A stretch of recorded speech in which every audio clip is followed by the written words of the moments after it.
What is up, yo? What is up? What is up? Microsoft just dropped a nuke. Real talk. Microsoft just dropped a nuke. And kudos to their designers. Kudos to Microsoft's designers. We about to watch this Digital Foundry video because I have to watch it a second time. I watched it at 9 this morning when it first went up on their channel. But I want to watch it with you guys on my channel. So let's get straight into it. Man, let's just get straight into it. Let's just get straight into this shit. Well, the moment has finally arrived. Yes, I'm going to exclusively reveal the Project Scorpio specs in this video. But first of all, I want to emphasize how kind of unprecedented this all is. Now, usually I find out about new console specs from industry contacts, but this time, Microsoft actually invited me out to its Redmond campus to meet the architects of the system, to talk through the specs and to get the whole story there. Now, bearing in mind that Scorpio is going to be a Q4 console release, this is really, really early. In all of my years in the business, I've never seen anything like it. So let's talk about the heart of the system, the Scorpio engine as it's known. This is the SoC, system on chip, at the heart of the console that contains all of the core hardware: CPU, GPU, memory controllers, audio block, and audio video media processors. And well, here it is in person. And well, this is actually they gave this an early nigga a production motherfucking chip souvenir. straight off the production line. A really nice memento from my trip. Dope. It's a 16nm FinFET chip produced by the giant TSMC. So about 360mm square with 7 billion transistors. Okay, so let's talk specifics here, and we'll start with one of the biggest points of controversy in the current gen console designs: the CPU. Now, back when I did my Scorpio spec analysis in the wake of its E3 teaser last year, I pegged the new console as retaining the same Jaguar cores as the Xbox One, but with an upclock in place. Mainly because the Scorpio engine would already be big owing to the large GPU size, and also because, well, Microsoft promised 8 CPU cores, which sort of rules out anything else. Plenty of speculation surrounded a Ryzen implementation, which I always thought unlikely, but the truth is, well, actually a little bit more complicated. Now, strictly speaking, you could say that I got it right. Scorpio does indeed use an evolved version of the Jaguar core. Just like Xbox One, there are 2 quad-core clusters there, with a total of 4 megabytes of L2 cache, and frequency has been upgraded from 1.75 GHz to 2.3 GHz. That's a 31% up. CPU and GPU, and it has targeted lower latency as a priority. Now,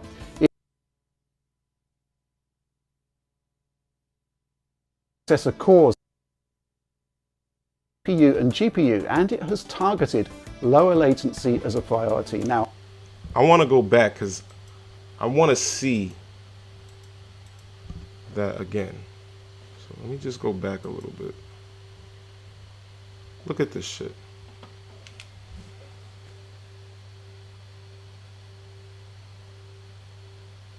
Like, they were not playing. They said, yo, we're going to come out with a beast. Microsoft, though, has targeted optimizations at the silicon level aimed at improving coherency between CPU and GPU, and it has targeted lower latency as a priority. Now, if the processor cores can't access data from memory owing to bottlenecks in the pipeline, it effectively stalls. So increased frequency and lower latency are key to the custom CPU improvements here. But there is more. Now, at the front end of the GPU sits the command processor, which kind of takes the instructions from the CPU and, well, processes them. And here's where things get really interesting. Microsoft's engineers have effectively made a hardware implementation of DirectX 12 integrated directly into the GPU.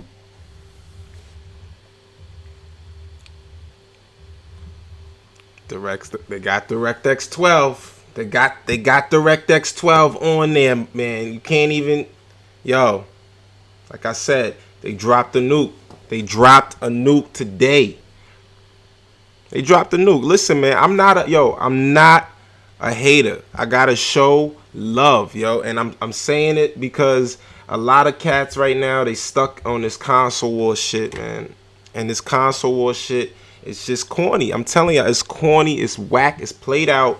It's time for something new. So, yo, I just want to see what E3 is gonna be about. That's all I want to see. I want to see that E3 presentation, Microsoft. That's what I want to see. I want to see. Because like I said, I'm definitely copping Crackdown 3. Definitely copping Crackdown 3. So I want to see how that bad boy runs on the Scorpio. Because you know I'm getting day one. You know, I was a little bit on the fence. I ain't gonna lie. I was a little bit skeptical, you know. But when I really think about it, after seeing what he's talking about, this thing is really going to improve a lot of games that we already own on the Xbox One. So that's dope. So let's get more into this, because I'm telling you, it definitely gets more interesting.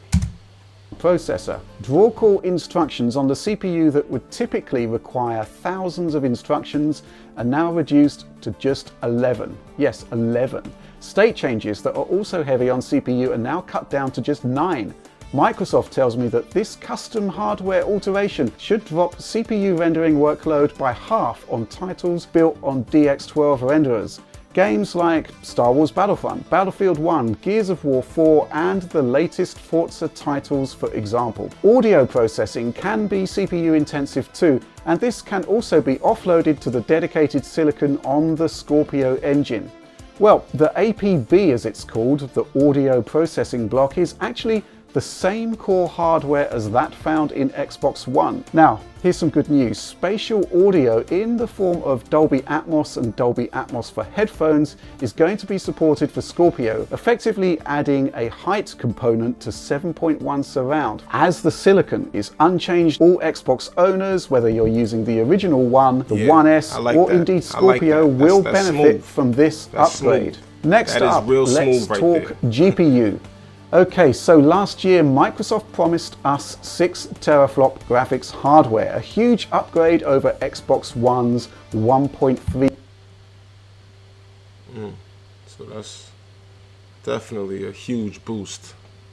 Definitely a huge boost. I mean, yo, listen, and you know, a lot of people are gonna talk shit about the PlayStation Pro, and the thing is, I like the Pro. I think the Pro is a beast in its own, you know, sense. Like it's not, you know, more powerful than the Xbox right now. I mean, the Scorpio, it's not. But at the end of the day, it doesn't mean that it's trash either. PS4 Pro is a great console, and you know what? Right now, it's got the best games. I'm sorry, I love PlayStation 4 Pro games. So, you know, yes, the Scorpio is more powerful right now. You gotta hand it to the Scorpio, but you know, let's see how this progresses. Let's see how this plays out. Teraflops, and even an impressive boost over PS4 Pro's 4.2, effectively meaning complete Scorpio dominance over all key parts of the processing specification. Now, I can confirm that 6TF has been delivered, no more, no less, but how they've done it is nothing short of remarkable. Now, regular viewers may recall that I came up with the notion of a very large GPU with 56 or 60 AMD compute units running at fairly slow clocks. The kind of constraints we've seen on Xbox One, PS4 and of course the Pro. The truth is, Microsoft has broken free of those constraints in ways I'm not sure anybody could have anticipated, certainly not me. So to cut to the chase, Scorpio only has 40 compute units.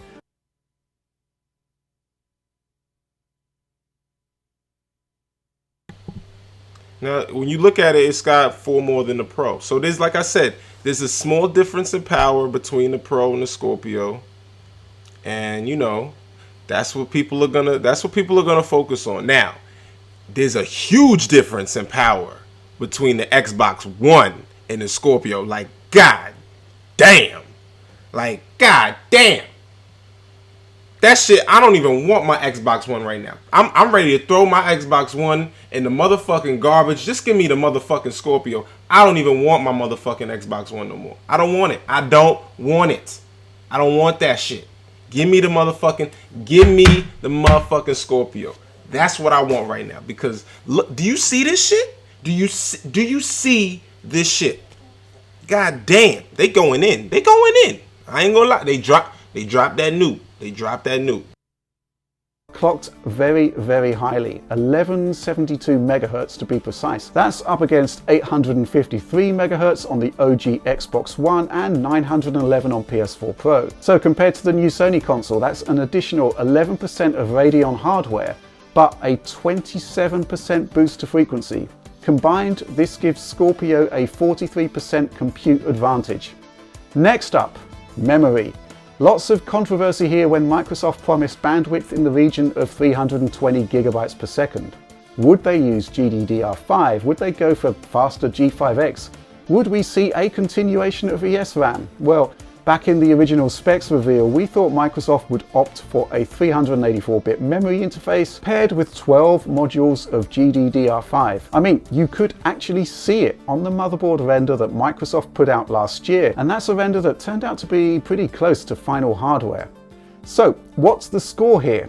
Pretty much what we thought actually. 6.8 gigahertz G5 modules on a 384-bit interface, 12 of those modules in total, offering up a grand total of 326 gigabytes of bandwidth. 8 gigs of the 12 total is available to game makers, up against 5 on the original Xbox One. So that's a 60% boost in available memory for games. However, system reservation has also gone up. It's increased by 1 gigabyte to 4 gigs. So Scorpio's dashboard, well, now that can render at native 4K, something that wasn't possible on Xbox One S. Okay, so Microsoft has delivered, or indeed over-delivered, on all promises thus far. But part of the reason I was invited to their HQ to talk to the people who made Scorpio was to understand. Now, Rich, we know why your ass was invited to motherfucking Microsoft. We know why they invited you. We know because you started this shit. So you already know. They're like, listen, we gonna invite your ass out here to show you how confident we are in our console. That's why they invited your ass. Don't front now. All right, let's get back into this shit. Is more than just a collection of off-the-shelf AMD parts. There's customization here, deep customization, and a lot of it. So, Scorpio. This is my favorite part right here. This is where they go in on the customizations that they made to this console. And this is, to me, this is the most impressive aspect of this entire video, because this really shows how they really went in and just really designed a beast of a console. Like, you got to give credit where credit is due. You got to give credit where, and they really, you could tell they were serious. They were serious. I didn't feel like they were that serious when they originally released the Xbox One. But I feel that energy with the Scorpio. I feel like, you know, they're dead serious. And you know what? This is going to make me want to go back and play some of those games that I just weren't really feeling like that. Like, I really wasn't feeling the old Gears and Halo. But, you know, I do want to see how those games fare on the Scorpio. And being that I own those games, of course, I'm going to go revisit them and play them. So this is dope, you know? This is really dope. Let's see, let's look at these customizations, because these customizations are fucking crazy. A mid-gen refresh, right? This actually gave the development team a key advantage they've never had before. They could profile existing Xbox One games, see where the bottlenecks were on the existing hardware, and before any silicon was even fabricated, they could use hardware emulators to see how this game code actually performed. And then from there, they could rebalance the hardware to achieve optimal performance. Yo, that is an important part right there. So basically what he is saying is Microsoft was able to take their games, right, and see where the flaws were, where the inconsistencies were, where the bottlenecks were. And listen, I'm not a spec person. I'm a tech person. You know, I love to buy the shit. And I try to understand what they're talking about. You know, I do a little stuff here and there, you know, as far as emulation and whatnot. But I'm not, you know, a crazy spec person. However, I do understand certain things. So what he's trying to say here, basically, for people who are kind of like me, you know, who just kind of need somebody to just break it down. Basically, he's saying they can pinpoint certain, you know, inconsistencies in previous Xbox games and make them better from a design point before they even create the hardware that this software is going to be running on. So they can adjust the hardware to the flaws of the software, which is really impressive because now you know, all right, this game is dropping in frame rates right here. And what's causing it to drop in frame rates? All right, so let's, you know what? We're going to make our console a little bit stronger so that it can handle those inconsistencies in that game. Now, I don't know if I explained that right, you know what I'm saying? But I think that's what he's trying to say basically, is that they're going to be taking their games and they already have taken their games, and I'm assuming they're, exclusives, like they keep showing Forza 6. So they're taking their games like Forza and they're seeing where the game bottlenecked, and they're basically adjusting the console's hardware to perform at a point where it can handle those inconsistencies and basically improve the frame rates and the resolution of the game. Like I said, console is a beast. Other than that, once they had that final balance, they could actually customize key areas of the GPU to eliminate engine, game-specific bottlenecks. In fact, I'm told that there are around 60 specific targeted customizations throughout the GPU pipeline. 60 customizations. 60. This is unprecedented. Hardware usually defines software, but this time the Microsoft team could approach things from the other direction, optimizing the silicon based on the way that game engines and game developers actually creating their games. The question is, would this pay off? I mean, we were promised native 4K gaming here, something you wouldn't really expect in the PC space from a 6 teraflop GPU. Well, here's Forza Motorsport 6 running on Xbox One. It's 1080p, 60 frames per second, and pretty much one of the best looking games available for the system. Back in mid-January, production parts for Project Scorpio started to arrive at Microsoft HQ. These were cobbled together at Turn 10 Studio down the road into something that sort of resembled an early prototype console. The Forza engine was ported to Scorpio in just 2 days. And, well, straight off the bat, it worked. He said the Forza engine was ported to Scorpio in 2 days. Pay attention, y'all. Pay attention. Just out of the gate, something that blew the Turn 10 tech team away. Something that generally just doesn't tend to happen this quickly. And not only did it just work, but it was fast.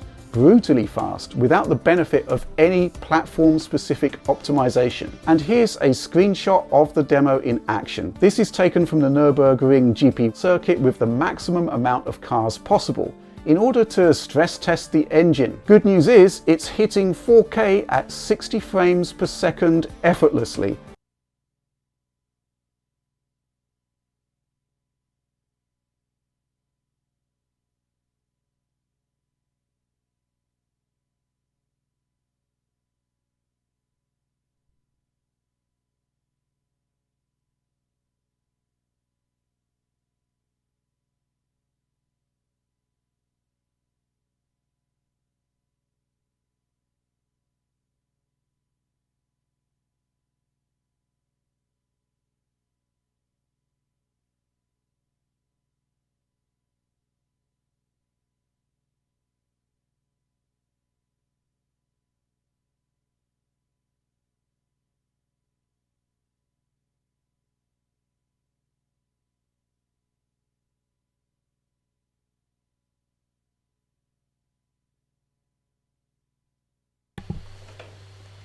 Thank you for calling GameStop, where you always save more with trades towards the hottest products. With upcoming or new releases, or our pre-owned games and accessories, which are...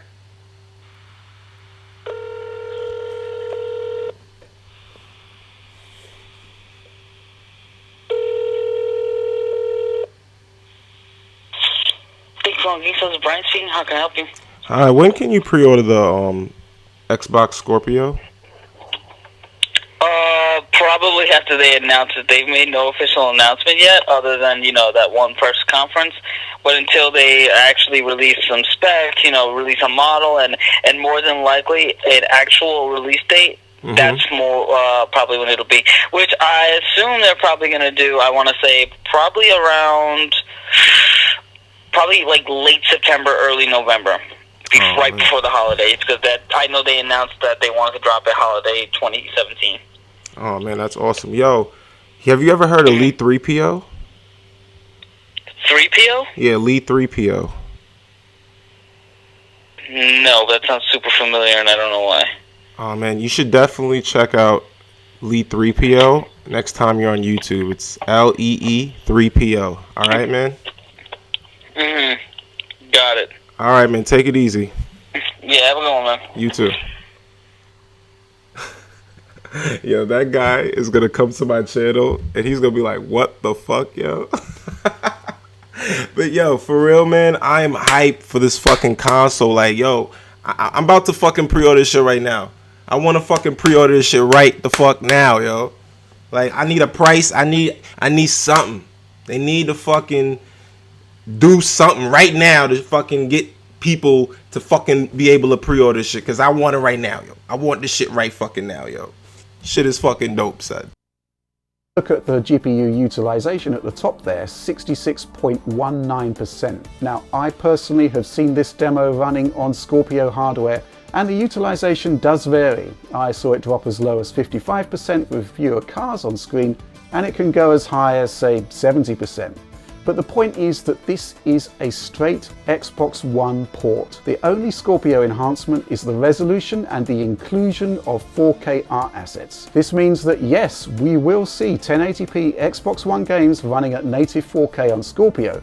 But more than that, the fact that the hardware is kind of underutilized means that there's a ton of GPU power left over for making the game look much better. So I'm putting a video together based on my Turn 10 visit, but here's something that could be improved straight off the bat. Zooming into the road here, you can see the same texture filtering we tend to see on Xbox One and PS4 games. And well, this is to be expected because it is a straight port. Improving this is not a problem with Scorpio's GPU power and memory bandwidth. Now, I've got some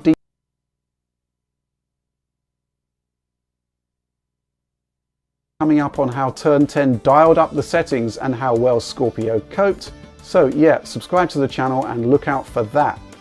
Now here's the thing, this is just one game, of course, but you know what? Based on what I saw here, the concept of the amazing looking Forza Horizon 3 running at native 4K 30 at something approaching the PC's ultra settings doesn't seem outlandish, and I can't wait to see what the team has come up with for the inevitable Forza Motorsport 7. Now, I didn't see anything else running on Scorpio, but I'm told that the scalability offered by the new hardware in terms of running 1080p and even 900p engines at 4K is there on other titles, other engines. And in actual fact, Microsoft is indeed aiming for 900p games to run natively at 4K too. Now this will take more.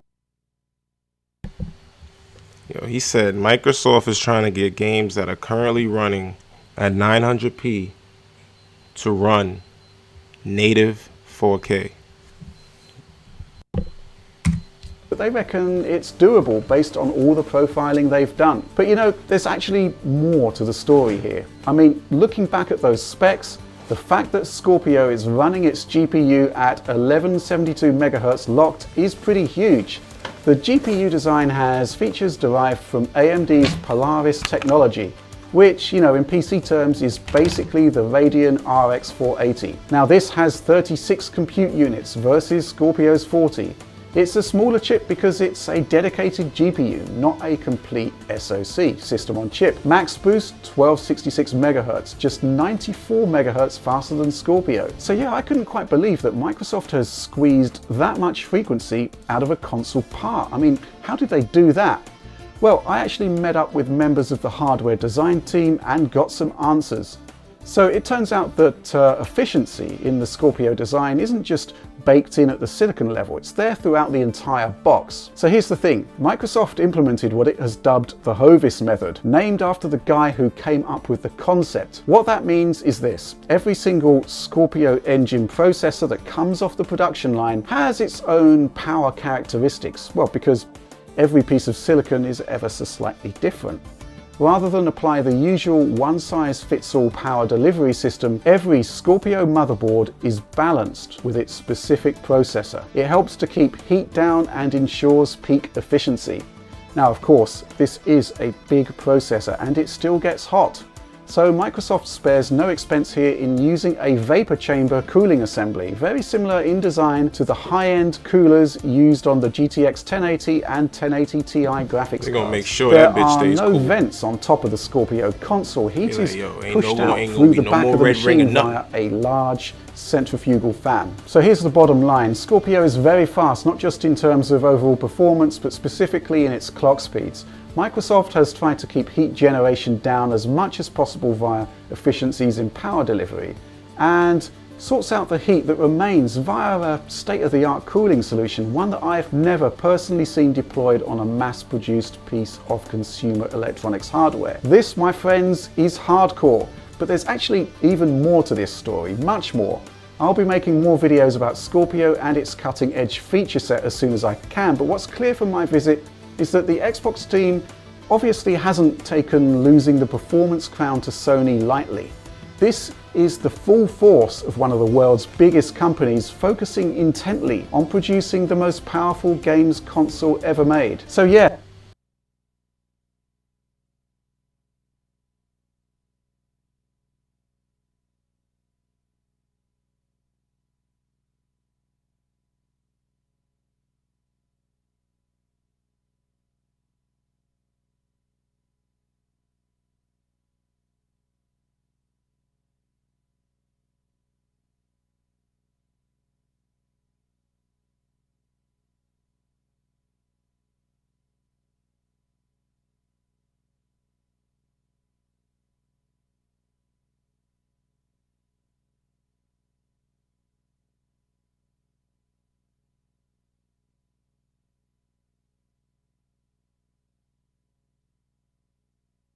more to this story, much more to come. So for example, Microsoft really don't want 1080p users to feel left behind, so all Scorpio games will super sample down to 1080p from full 4K, and all game modes, high performance, high resolution, whatever, these will be available to all users regardless of their display. Now this is something that kind of wound us up on PS4 Pro, won't be an issue on Scorpio. Game DVR gets a 4K 60 HEVC video upgrade too.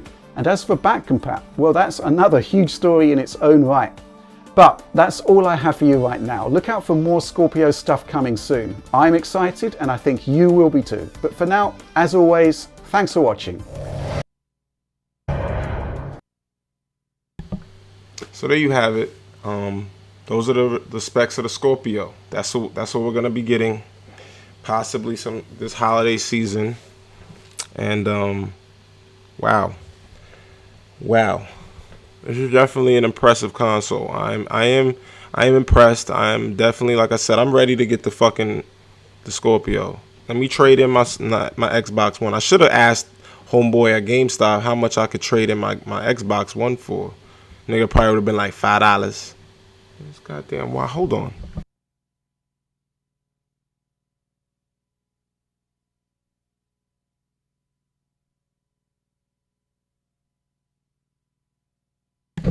But yeah, I'm ready for the Scorpio.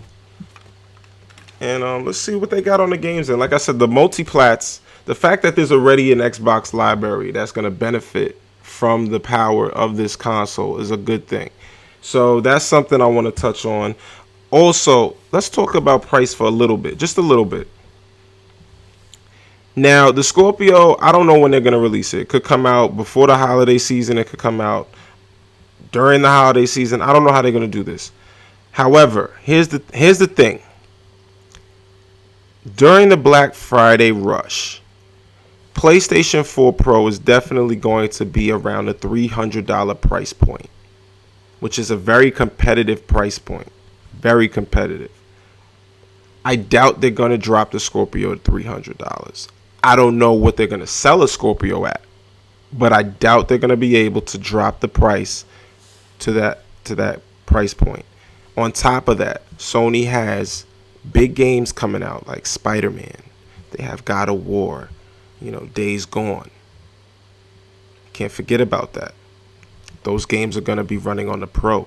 And they're definitely going to showcase more of the Pro's abilities. Remember, we really haven't seen a game that has been fully developed for the PlayStation 4 Pro. We haven't really seen that. Most of these games started off being developed on the PlayStation 4, the original PlayStation 4. So now we're going to really start to see these two companies go toe-to-toe. We're really going to see these two companies, Sony and Microsoft, go at each other. Now, I don't think the Scorpio is going to be able to compete with the price of the Pro. However, I think being that it's going to be the new kid on the block, being that it's going to have a lot of hype around it, people will probably be more drawn to it, and it's going to help boost the sales. It's definitely going to help boost the sales. So I want to see how this console sells against the Pro during the holidays. I really want to see how that plays out. And I do think that there's going to be strong sales for the Pro, being that the price point is going to be so, like, you know, competitive. So this is dope. This is definitely good for gaming. I hope you guys are as excited as I am, because this is something that you should be excited for as a gamer. Put all of the console war shit to the side and just enjoy games, man. Anyway, this is Lee 3PO. Thanks for checking me out. Stay tuned for some more gameplays later on today. And I'll see you guys real soon. Peace.